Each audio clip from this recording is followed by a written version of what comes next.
Mesdames, Messieurs, il est l'heure de vous informer. C'est un plaisir pour moi de vous retrouver sur Mekouba Télévision pour votre journal. Le président de la CENI, Denis Kadima Kazadi, a échangé avec Philippe Bronchin, directeur de la région Afrique subsaharienne au ministère belge des Affaires étrangères, envoyé spécial pour la région des Grands Lacs. Les préparatifs des scrutins 2023 en République démocratique du Congo ont été également abordés. Dans la province du Lualaba, plus précisément à l'Assemblée provinciale, l'heure était à la conférence des présidents, les présidents des commissions permanentes, ceux des groupes parlementaires. Les membres du bureau ont pris part à cette réunion qui vise à tracer la matière à traiter au cours de cette session particulièrement budgétaire. Et puis le maire adjoint et maire intérimaire de Kolwezi, Farida Mouepou Odile, a visité la commune de Manika sur invitation du bourgmestre de Thierry Sambumba. L'autorité urbaine a eu des échanges avec le patron de la commune et son adjoint sur la question sécuritaire de cette juridiction, de cette entité de sa juridiction. Mesdames, Messieurs, voilà tout pour les titres. Place à présent au développement.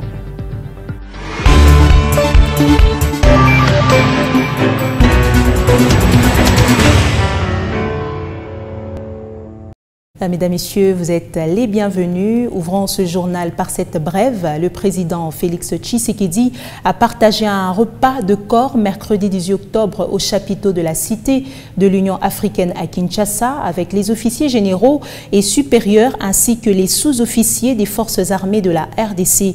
Le chef de l'État a convié ses hôtes à respecter leur engagement vis-à-vis du pays et du peuple congolais jusqu'au sacrifice suprême. Il a rappelé également la place de choix qu'occupent les forces de défense et de sécurité dans la marche du pays. Enfin, le président Tshisekedi a réitéré l'engagement du gouvernement en faveur du bien-être des militaires et de leurs familles.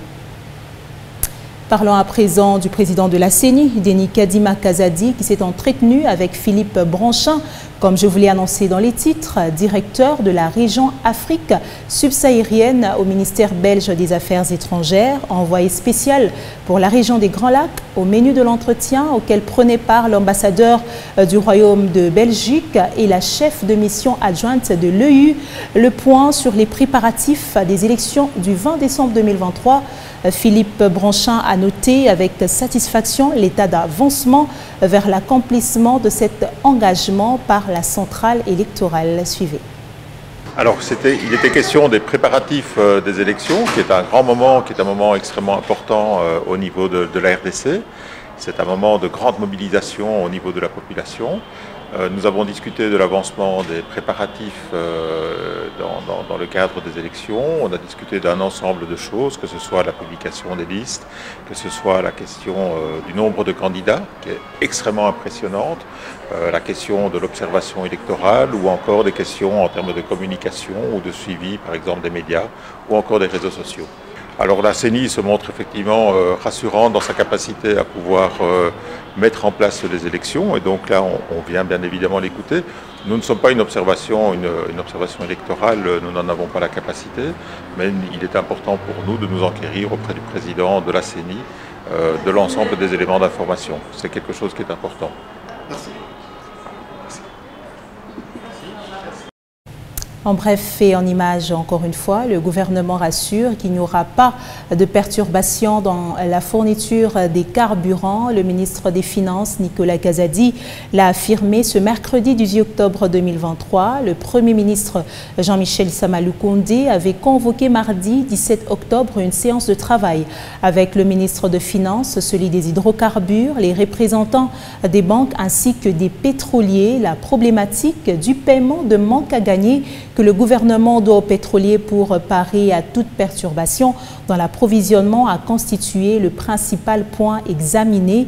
Il en ressort, selon Nicolas Kazadi, une harmonisation des points de vue pour finaliser les accords intervenus entre le gouvernement, la profession pétrolière et les banques. Dans ce même ordre d'idées, la Fédération des entreprises du Congo, section des pétroliers de la zone sud constituée des provinces du Haut-Katanga, Lualaba, Tanganyika et Olomami accorde un préavis de grève de 2 jours au gouvernement congolais pour payer tous les manques à gagner en menaçant d'arrêter la fourniture des carburants dans ces entités du pays si rien n'est fait. Dans un communiqué publié ce mercredi 18 octobre 2023 et dont une copie est parvenue à 7sur7.cd. En province, je vous l'ai annoncé, la tradition a été respectée à l'Assemblée provinciale du Lualaba après l'ouverture de la session ordinaire de septembre 2023. Place à la conférence des présidents. C'est bien évidemment pour tracer la matière à traiter au cours de cette session particulièrement budgétaire. Les présidents des commissions permanentes, ceux des groupes parlementaires, les membres du bureau, entre autres, y ont pris part. À l'issue de cette réunion, le rapporteur adjoint, l'honorable Mouchaïla Shimata-Weber, résume les détails avec la cellule de communication de l'Assemblée provinciale du Lualaba.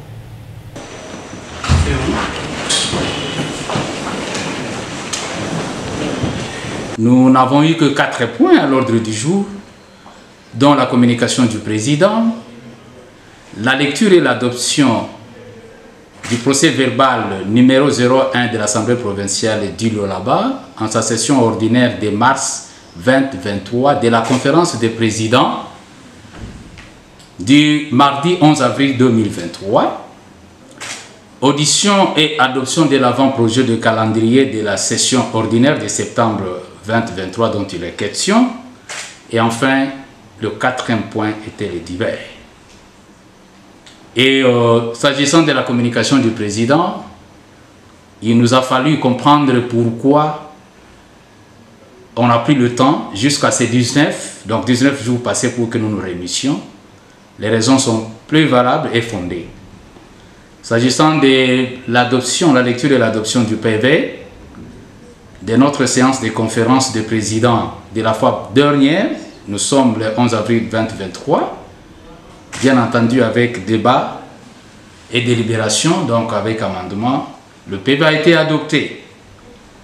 Il s'agissait maintenant d'exploiter les projets de calendrier de notre session en cours.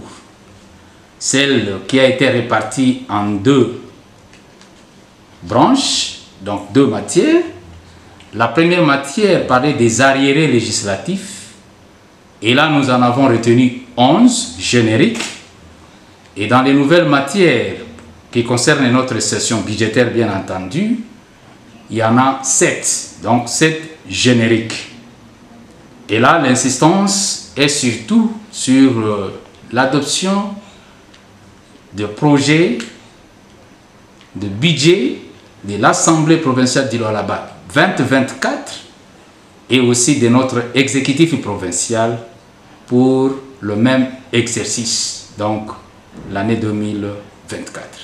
La session qui est la dernière de la législature, elle est toujours perturbée par les campagnes, les élections, ainsi de suite. Mais nous allons nous y adapter pour enfin épuiser les matières prévues et aussi laisser les outils de travail pour la législature prochaine, c'est-à-dire exercice 2024.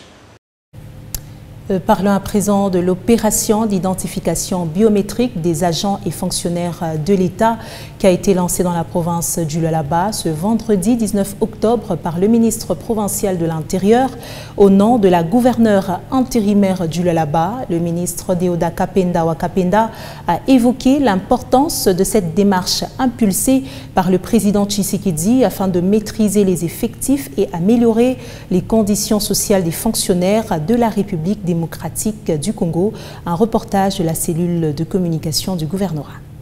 Je déclare lancer l'opération d'identification avec la carte biométrique des agents et cadres fonctionnaires de l'État dans la province du Lualaba C'est au nom de la gouverneure Masuka Saini à mission à Kinshasa que le ministre provincial de l'Intérieur et Sécurité a procédé ce jeudi 19 octobre 2023 au lancement de l'opération d'identification biométrique des agents et fonctionnaires de l'État de la province du Lualaba. Christophe Kizito, représentant du vice-premier ministre, ministre de la fonction publique, a fait savoir que cette opération d'identification biométrique vise à créer une base de données fiable et précise des agents publics certifiés réguliers inscrits dans les fichiers de référence des agents publics.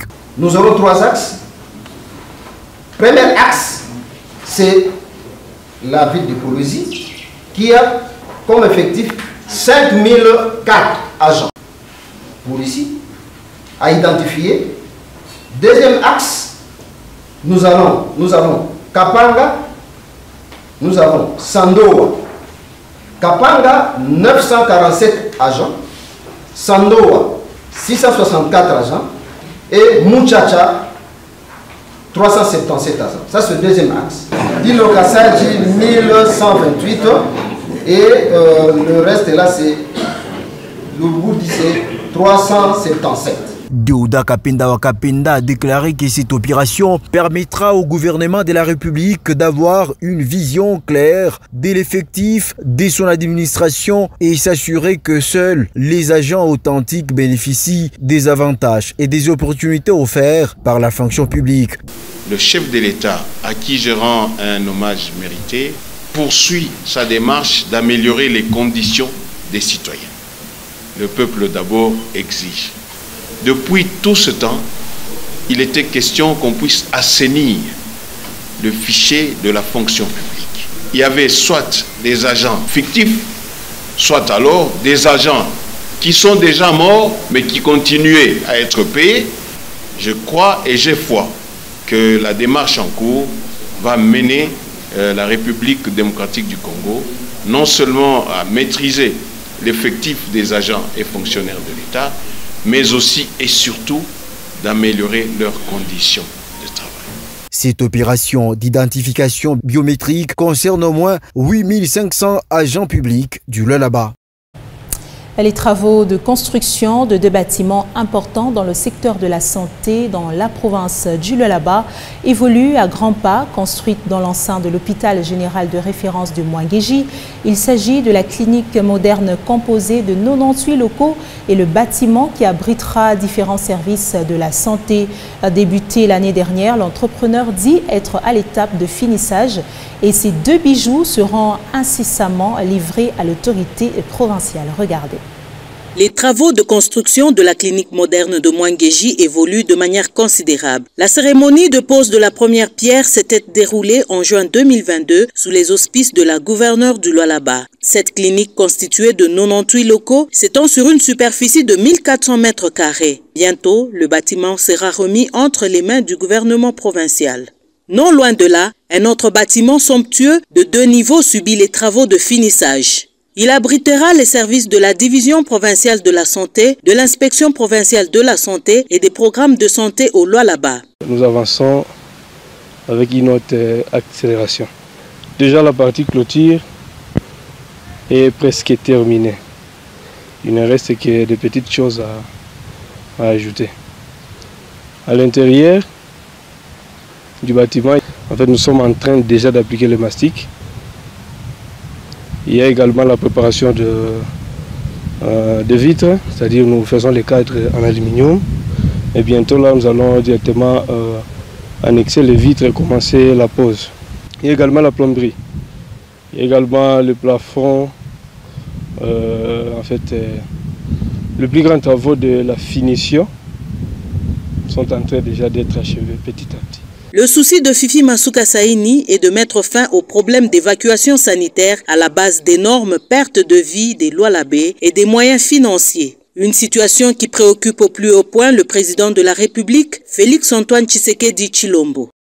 Je vous l'ai dit dans les titres, sur invitation du bourgmestre de la commune de Manika, le maire adjoint et maire intérimaire de Kolwezi, Farida Mouipou Odile, a effectué une visite d'itinérance dans cette entité de sa juridiction. L'hôte du maître Thierry Sambumba a été chaleureusement accueilli par les agents de cette maison communale, lui souhaitant la bienvenue. L'autorité urbaine a eu des échanges avec le patron de la commune et son adjoint sur la question sécuritaire de son entité, recevant la détermination du bourgmestre de Manika à restaurer l'autorité de l'État dans son entité. La première femme de Kolwezi a pris d'assaut le bâtiment de la police nationale congolaise Manika Sud en plein chantier pour s'enquérir de l'évolution des travaux.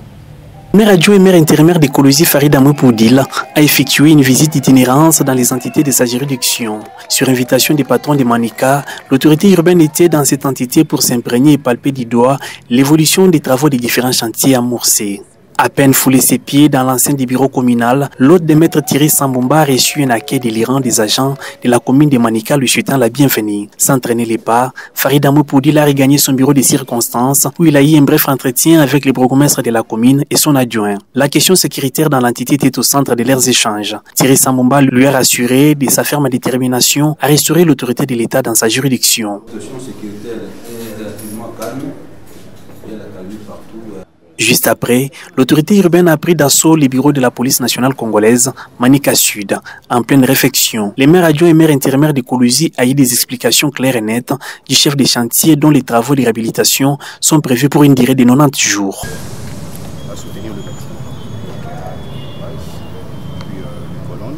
La première femme de Kolwezi a encouragé ces derniers à passer à une vitesse de croisière pour remettre l'ouvrage dans un délai respectable. Après cette étape, l'envoyé de maître Jacques Massingo Kindele s'est également rendu aux bureaux administratifs temporaires du tribunal de paix de Kolwezi, dont les chantiers est fin prêt. L'objectif était de s'enquérir des conditions de travail des agents et professionnels de l'appareil judiciaire. Ici, Farida Mouipou Odile leur a donné toutes les garanties nécessaires pour que ces derniers puissent retrouver leurs bureaux respectifs dans un temps record. Nous avions vu les travaux qui évoluent très bien et voir la condition dans laquelle nos frères travaillent qui n'est pas aussi appréciable.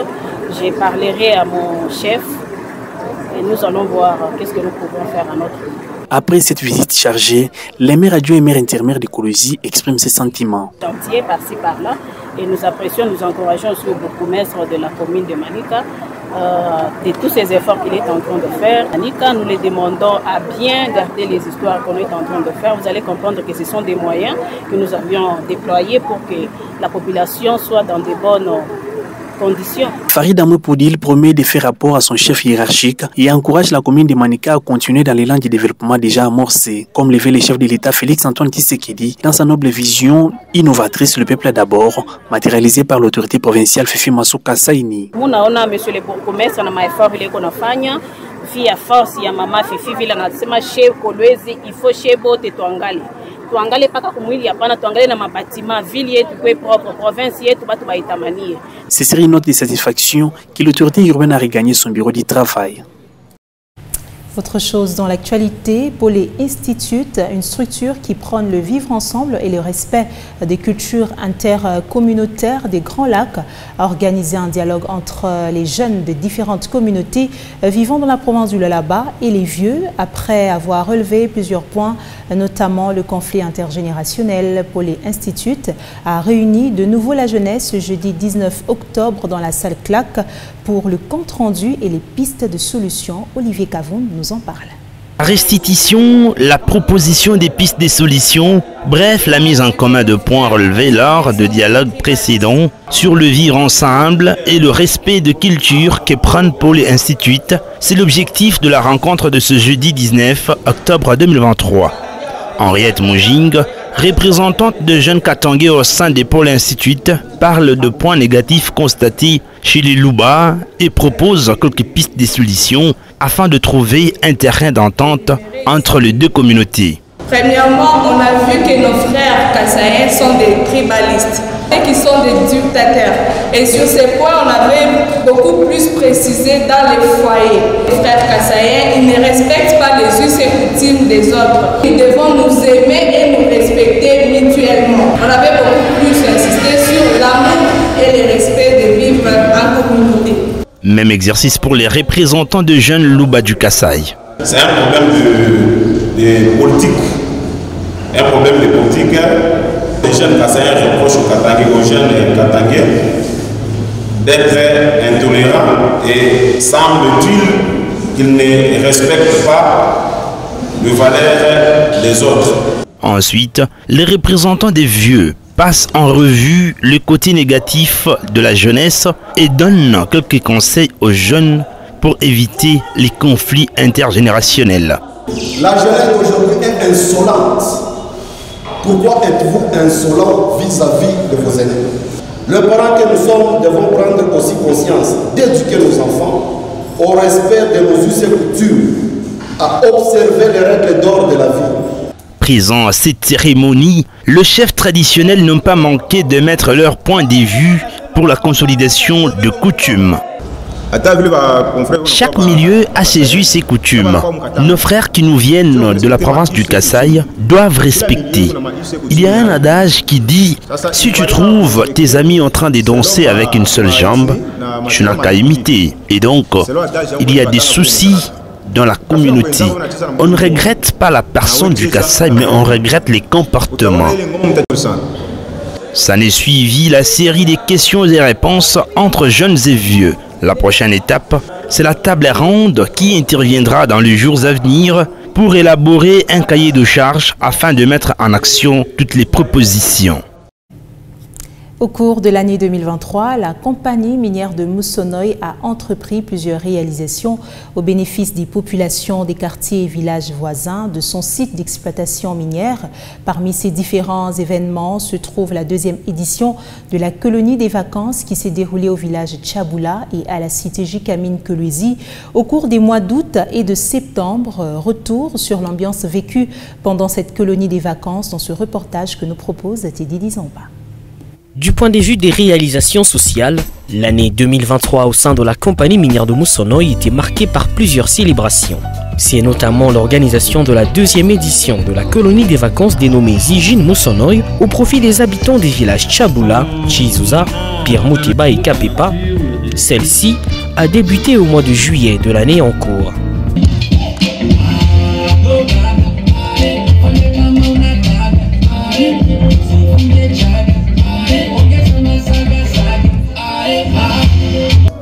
À travers des jeux et des échanges culturels, les enfants de ces villages ont passé des vacances à se divertir, ce qui les a permis de ne pas finir dans des carrières. Occasion pour les chefs de ces villages de remercier la compagnie minière de Moussonoï.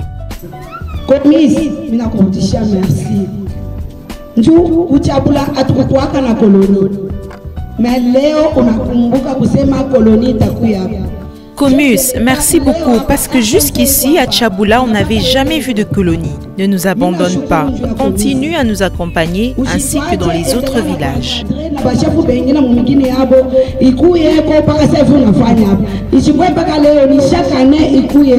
Merci beaucoup.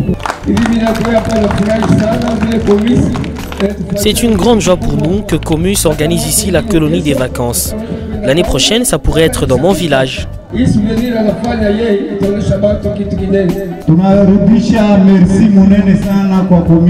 Merci beaucoup à Comus, qu'il ne se fatigue pas d'être bienveillant envers nos enfants. Après ces villages, les responsables de Comus ont également organisé une colonie des vacances pour les enfants de la cité Jikamine Kolwezi. Lancée le 7 août 2023, la deuxième édition de la colonie des vacances Zijin Moussonoï à la cité Jikamine Kolwezi a vécu au cercle Matala où environ 500 enfants de cette cité ont, pendant 20 jours, profité des moments de divertissement grâce à la compagnie minière de Moussonoï.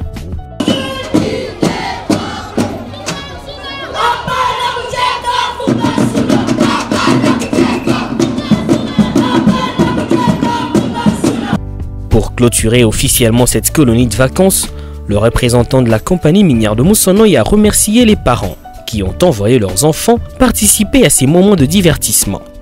L'entreprise Comus estime que cette colonie des vacances est une occasion pour les enfants de pouvoir se rencontrer avec d'autres enfants venant d'autres milieux. Et cette phase de rencontre est une première étape pour renforcer l'autonomie de nos enfants. Il n'y a pas beaucoup de cadres de rencontres dans notre ville. C'est pour ça que nous pensons qu'il est important d'aider les enfants en leur créant un cadre éducatif, un cadre d'échange culturel, un cadre de partage pour que les gens apprennent à vivre ensemble, qu'ils apprennent à s'épanouir et qu'ils apprennent à devenir autonomes. Les filles et fils de la cité Gécamine Kolwezi ont quant à eux remercié la compagnie minière de Moussonoy pour le support de cette colonie qui leur a permis de rester occupés pendant les vacances afin de ne pas se lancer dans l'exploitation minière artisanale. Nous tenons à remercier l'entreprise commise de nous ouvrir la colonie de vacances afin d'être occupés pour ne pas aller dans les carrières minières où nous pouvons attraper des maladies, être violés et tant d'autres mal. Nous vous demandons que ça ne puisse pas être la dernière fois, car il y a encore des enfants qui sont restés à la maison et que l'année prochaine, vous puissiez penser à eux. Durant ces 2 colonies de vacances, Comus SAS a également soutenu les enfants des villages Tchaboula, Kapepa, Pierre Moteba, Chizouza et de la cité Gécamine Kolwezi pour la rentrée scolaire 2023-2024 en leur offrant des fournitures scolaires. Parlant de la célébration de la journée mondiale contre le cancer du sein, ce 19 octobre 2023, comment se mettre à l'abri de ce fléau? C'est la question posée à Dr Constantin Matouka. À cette occasion, ce médecin est revenu sur le dépistage qui passe par l'autopalpation ou la mammographie afin de détecter les masses et procéder à une prise en charge rapide. Reportage. Le cancer du sein peut apparaître chez les femmes et rarement chez les hommes.